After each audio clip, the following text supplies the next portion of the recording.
Basically, it was total disinformation of the Soviet public. Soviet soldiers were not fighting a war, the propaganda said. They were building schools, kindergartens, roads, and guarding caravans with food. That's it. In cemeteries across the Soviet Union, the cost of the invasion became impossible to hide. Many Russian mothers lost their only child. A military officer came to me. He said, "Try to be brave. Your son has died."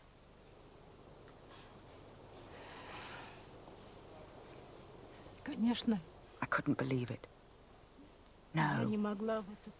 I'd only received a letter from him the day before.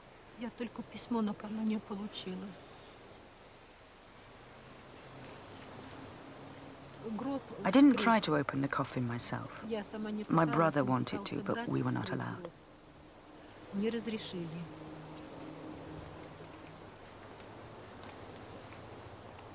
The funeral was very quick. They buried him, and that was it. It's very hard.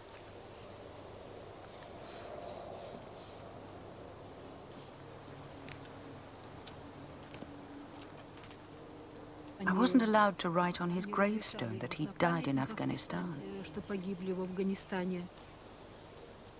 I could only write in small letters at the bottom that he'd died while fulfilling his internationalist duty. I didn't see him dead. So to me, he's still alive. At every doorbell, I think my son has come back. I don't believe he died.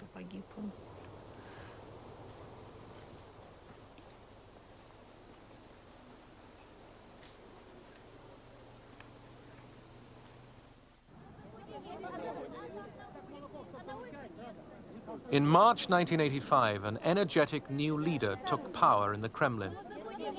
As Mikhail Gorbachev met crowds of Russians on tours around the country, opposition to the war could finally be expressed in public. Thousands of protest letters poured into Gorbachev's office each week.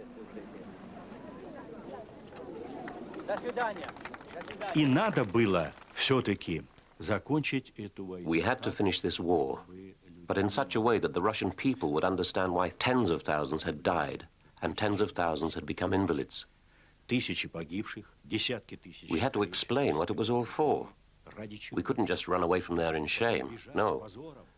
We needed to find a process. There was an obstacle, an ideological one. It was our Vietnam syndrome. It was impossible for a great superpower to run away from this wild country, like the Americans in Vietnam. It would damage our prestige. The United Nations envoy, Diego Cordovez, was told by Gorbachev that the Soviet Union would consider withdrawing under a UN agreement. The emerging issue was what kind of government would run Afghanistan if the Soviets left.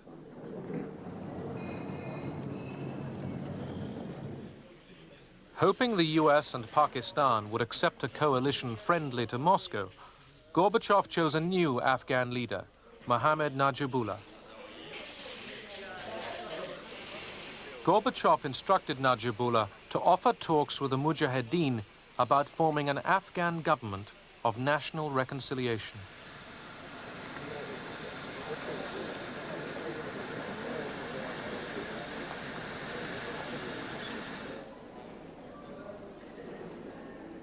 Gorbachev and his peace initiatives were applauded in Moscow, but not yet accepted in Washington. He was KGB, and he was all of the old school, and he had some very dubious associations and all the rest. He was trying to persuade the old-line communists that he was with them, and he would appoint them to various positions, and he would not make major changes in the economy or in the economic policies or in the military policies. On return from his first summit with Gorbachev, Reagan sensed Moscow wanted a deal to get out of Afghanistan. But American hardliners wanted revenge for Vietnam. Pressed by Congress, Reagan urged the Mujahideen to go for victory. It wasn't until really between about 83 to 85 that the forces in Washington who asked the question, well, maybe we can win this. Let's not put in $100 million a year worth of weapons. Let's put in $1 billion a year worth of weapons. To combat Soviet air supremacy, the United States decided to try out its latest missile, the Stinger.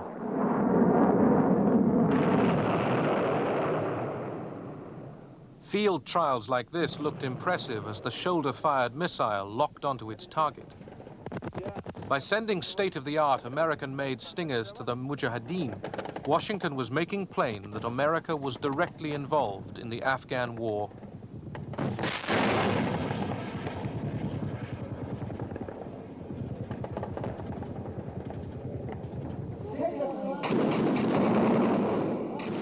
Spurred on by the increased American aid, the Mujahideen opposed a UN-brokered peace agreement that would enable the withdrawal of Soviet troops, but leave the Kabul regime in place.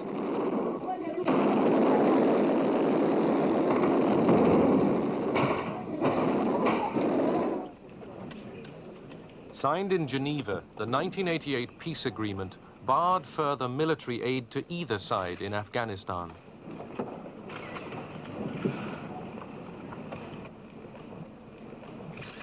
Both superpowers ignored the ban. The supply of weapons went on. The Geneva Accords did not bring peace. Our basic feeling was that what the Russians were talking about was a way to get the resistance and the opposition of the West off their back, so to speak, and that they then would be free to pursue other methods of dominating Afghanistan, and that's what we did not want to have happen.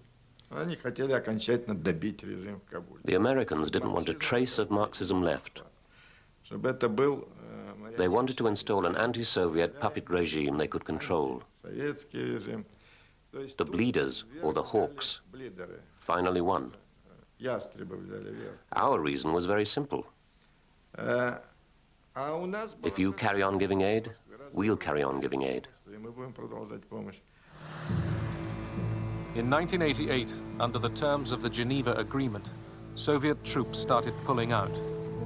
But instead of peace, Afghanistan was to endure more years of bloodshed.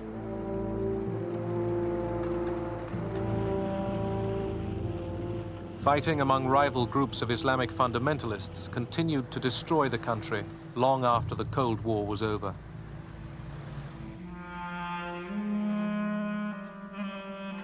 Since 1979, 5 million Afghans were wounded or forced to flee their homes.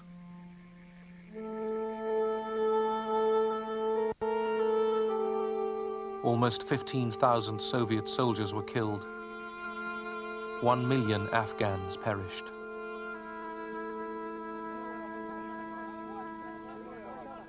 I haven't had a bad night. It's not because I'm without feeling for, or without understanding of how much agony goes along with war. It's just that this was such a contribution to the end of what was otherwise an evil that inflicted other kinds of pain on so many other people that, on balance, it was worth it. The Afghan people have become the main victims. The Afghans are now fighting each other. Of course, they have plenty of internal reasons for that. But at the same time, it's because of a legacy which started in the 1970s that they are now fighting each other with American and Soviet weapons.